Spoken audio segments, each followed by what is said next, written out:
Good morning everyone, welcome back to BBVN online classes.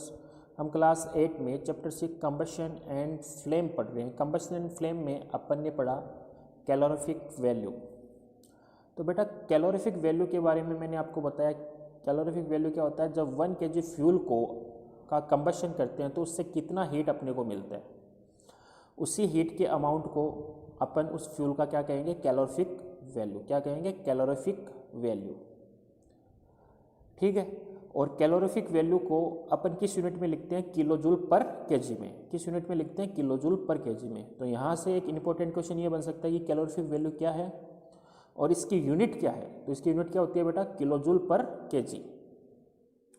और सबसे ज़्यादा कैलोरीफिक वैल्यू किस फ्यूल की होती है बेटा, हाइड्रोजन की। ये लिखा हुआ है, ये आपको इंडेक्स दिखाई गई है इसके अंदर। देखो नीचे सबसे ज़्यादा कैलोरीफिक वैल्यू किसकी होती है, हाइड्रोजन की।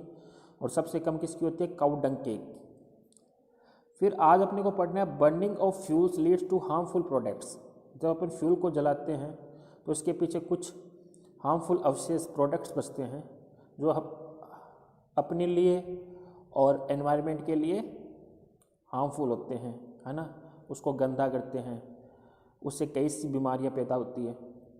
तो इसके कुछ पॉइंट्स दे रखे हैं, जैसे कार्बन फ्यूल्स लाइक वुड, कोयल, petroleum release unburned carbon particles. जैसे कार्बन फ्यूल होते हैं, जैसे लकड़ी, कोयला, पेट्रोलियम, इनसे कार्बन पार्टिकल रिलीज होते हैं। ये कार्बन पार्टिकल अपने एनवायरनमेंट को गंदा करते हैं और अगर अपन सांस लें तो इसके साथ अपने लंग्स में जाते हैं, जिससे कई सी बीमारियां पैदा होती है, जैसे कि अस्थमा। ये बीमारियां इनसे हो सकती हैं। These fine particles are dangerous pollutants causing respiratory disease such as asthma. ठीक है। तो ये अपने लिए हार्मफुल है क्योंकि ये कार्बन पार्टिकल है ना। अपने अंदर जाएंगे तो इससे कई सी बीमारी पैदा होगी, जैसे कि अस्थमा हुआ, है ना। सेकंड दे रखा है incomplete combustion of this fuel gives carbon monoxide. अगर इन फ्यूल का अपन कंबशन करें तो इससे carbon monoxide gas CO, carbon monoxide gas release होती है, जो कि एक जहरीली गैस है। अगर अपन किसी रूम में, बंद रूम में किसी कोल या वुड का कंबशन करें तो कार्बन मोनोऑक्साइड रिलीज होगी, और अगर अपन उसके अंदर सो रहे हैं तो ये अपने को मार भी सकती है। इतनी जहरीली गैस है कि अपने को मार भी सकती है। तो ये चीज़ लिखी हुई है, incomplete combustion of these fuels gives carbon monoxide gas. It is a very poisonous gas. It is dangerous to burn coal in a closed room. The carbon monoxide gas produced can kill person sleeping in that room. ठीक है। Third अपने को देखा है combustion of most fuel release carbon dioxide in the environment. जब अपन combustion करते हैं fuel का तो इससे जो गैस निकलती है कार्बन डाइऑक्साइड CO2, वो अपने एटमॉस्फेयर की कार्बन डाइऑक्साइड को इंक्रीज करती है, जिससे ग्लोबल वार्मिंग होती है ना। जिससे ग्लोबल वार्मिंग होने का चांस है।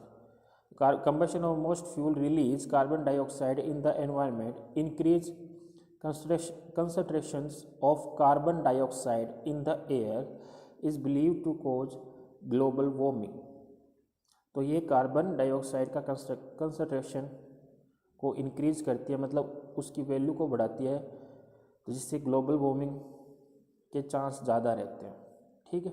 नेक्स्ट है burning of coal and diesel release sulphur dioxide gas. जब अपन डीजल का और कोल को जलाते हैं तो उससे गैस निकलती है सल्फर डाइऑक्साइड गैस, जो बारिश के पानी में घुलकर बारिश के साथ अर्थ पे आती है। तो उस बारिश को अपन कहते हैं एसिड रेन, जो अपनी क्रॉप्स को, बिल्डिंग्स को, सॉइल के लिए क्या है, हार्मफुल। तो ये सारे जो हार्मफुल अपन ने पढ़े, जब अपन किसी फ्यूल को जलाते हैं तो उससे अपने को कार्बन मोनोऑक्साइड गैस निकलती है, उससे सल्फर डाइऑक्साइड गैस निकलती है, कार्बन डाइऑक्साइड गैस निकलती है, जो अपने लिए, अपने एटमॉस्फेयर के लिए क्या होती है, हार्मफुल होती है। और इसी के साथ अपना ये चैप्टर कंप्लीट हुआ।